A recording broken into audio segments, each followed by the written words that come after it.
Hey everybody. It's been a really long time since you've heard from me. I think it was about 3 weeks ago that I uploaded my last video, at least. The thing that was stopping me from uploading for a couple of weeks was purely because I was overseas and I was having way too much fun to do anything. I was out all the time. For the first week I was like constantly drunk, partying. I was too busy having fun, so I've got loads of stuff to tell you all about. So what I did during those 3 weeks that I was away overseas, you will be hearing all about very soon. Last week was genuinely one of the worst experiences of my entire life. I'm not kidding. Like, it was definitely in the top 3 worst things that's ever happened to me ever. I would take the Christchurch earthquake again, the earthquake that destroyed the city. I would rather do that again than experience what I just did. It was awful. So here's what happened to poor wee me. If you're familiar with me and you keep up with me, you'll know that for years and years I've been dreaming of going back to Scotland. It is the place that I just feel like I left half my heart. I just love it there. I've got some wonderful friends there. I don't know, as soon as I got to that place I just felt like I belonged there, okay? I've been dreaming and dreaming, literally at night dreaming of going back there for 6 years. It's been now more than 6 years. Ugh. So, I had just been in America for 12 days having an amazing fucking time. And I took the 10-hour flight from Los Angeles to London, and when I arrived in London they turned me away at the UK border. Honestly, I think I was singled out for my appearance. They tried to say that that had nothing to do with it, but I don't entirely believe them, because their reasons for doing what they did were complete bullshit. It's complete bullshit. Like, it's taken me this many days to calm down enough. Like, I'm still devastated. I'm still like, I don't know, I think I cried all my tears out already. I didn't think it was possible to cry for that many hours solidly. But basically it started when I said I was coming for 3 months, and during that 3 months I was planning to travel around quite a lot, collaborate with other YouTubers. I was going to go back and forth to Germany a couple of times for festivals. Because I had only known for a couple of weeks that I was going to be going there, and I thought, well, I might as well stay until like the end of August so I can go to Luna and stuff like that, but I hadn't really made any other plans. So when I said to the border people that I didn't really know what I was going to be doing while I was there, they treated that as extremely suspicious. They were like, we don't think that you can support yourself while you're here. And I'm like, yes I can, of course I can. Like, I wouldn't go to a foreign country for that amount of time if I didn't think I could support myself. And they wouldn't let me provide evidence of anything. They wouldn't let me provide evidence of where I was staying. They wouldn't let me contact anybody. Basically, I got off the plane. They locked me in a room, they interrogated me, they took all my stuff off me, they took my medication off me, they locked me in a room, and eventually they just came and told me that I was being refused entry to the UK, and I threw a massive tantrum, and they were like, do we have to put you in handcuffs?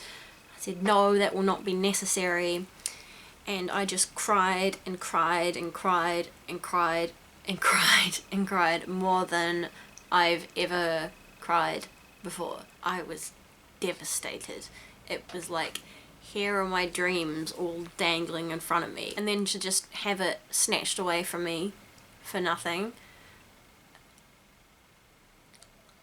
I had all these plans to do meetups around the UK as well, like if you follow me on Tumblr, which if you don't and you have a Tumblr, go ahead, you can follow me. All my links to all my social networking stuff is always in the description box below every video.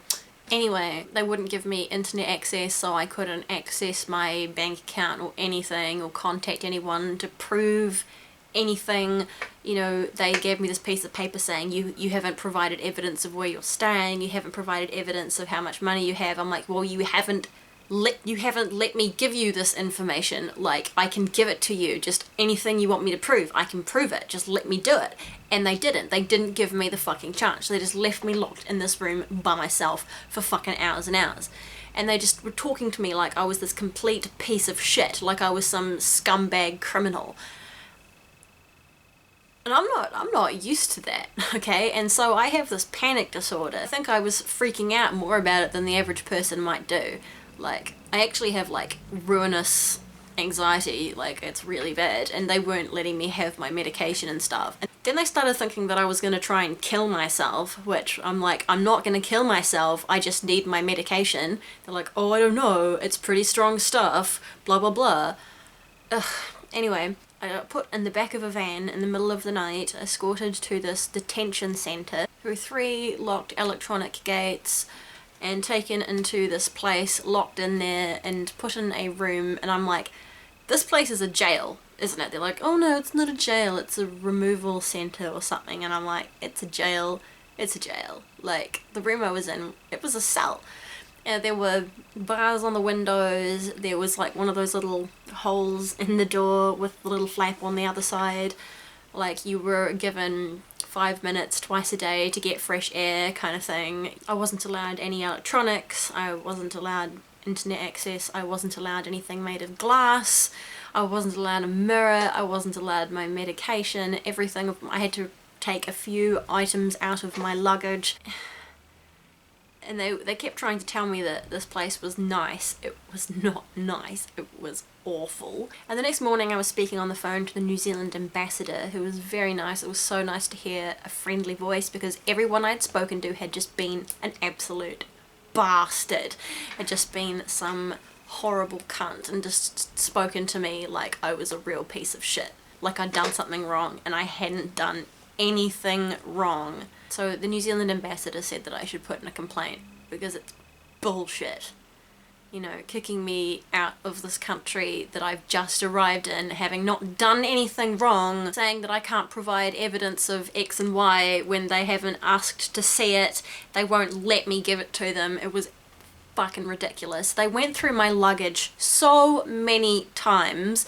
Went through it, like flicked through my notebooks and like read all the pages and stuff twice. My bags and stuff went through security things like 4 or 5 times in the space of 24 hours. I'm like, nothing's changed since last time. So yeah, I spent a night in this, what was essentially a jail cell. Like, I looked through the barred windows to see like coils of barbed wire around the outside, kind of thing. I was allowed like 1 5-minute phone call.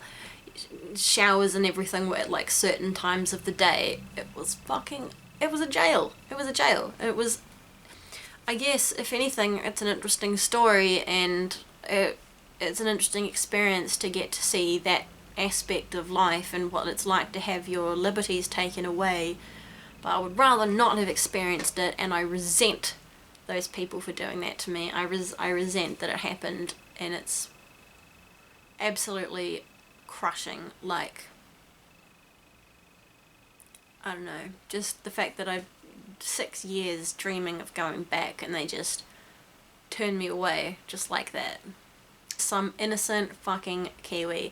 Like, some people have been saying to me, oh, you might not have had the right visa, but like, as a New Zealander, you don't need a visa to go to the UK. You don't need a visa. You can visit for up to 6 months without one. I always understood that New Zealand and the UK had like a special relationship.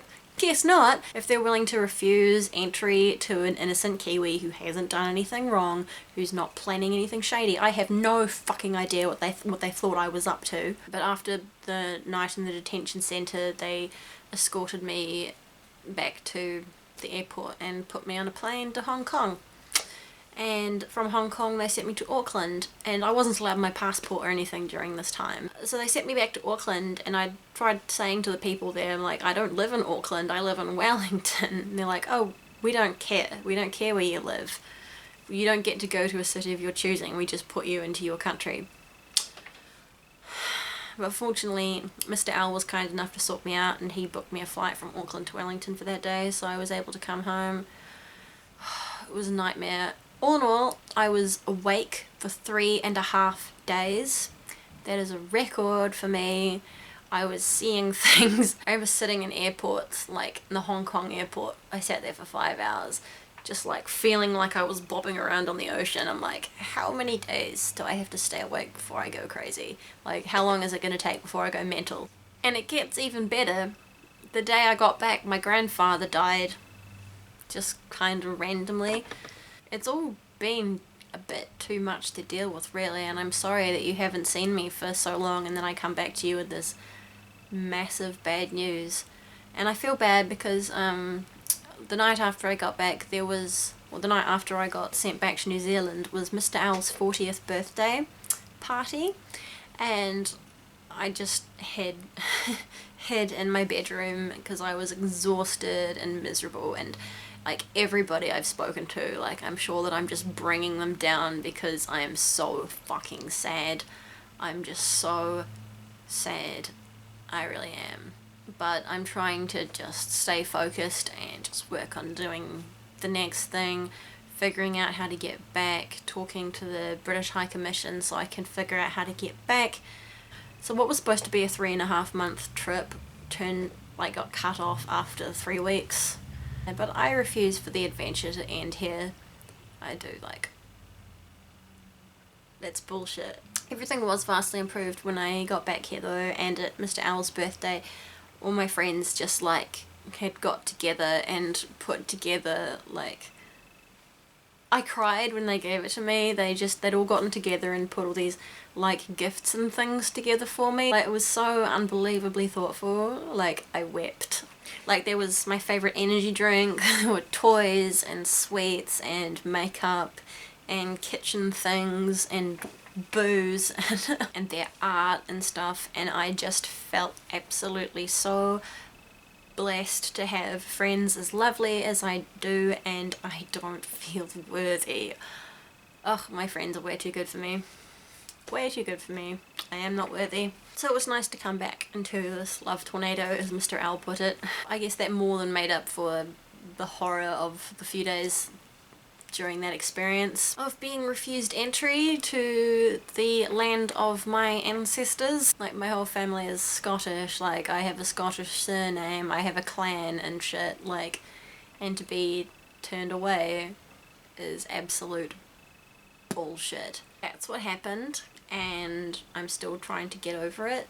I'm going to take the ambassador's advice and put in a complaint. Apparently this happens quite often. Perfectly innocent people just getting turned away. I was just absolutely devastated.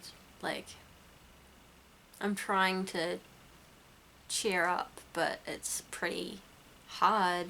My brain just doesn't want to.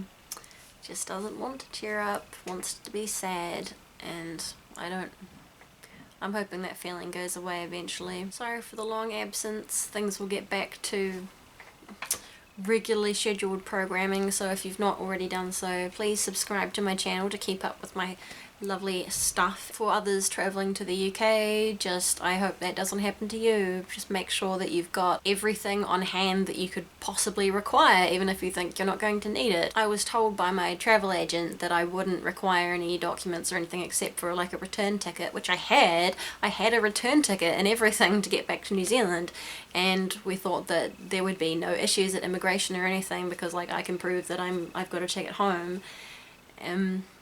Yeah. Stay tuned to see what happens next.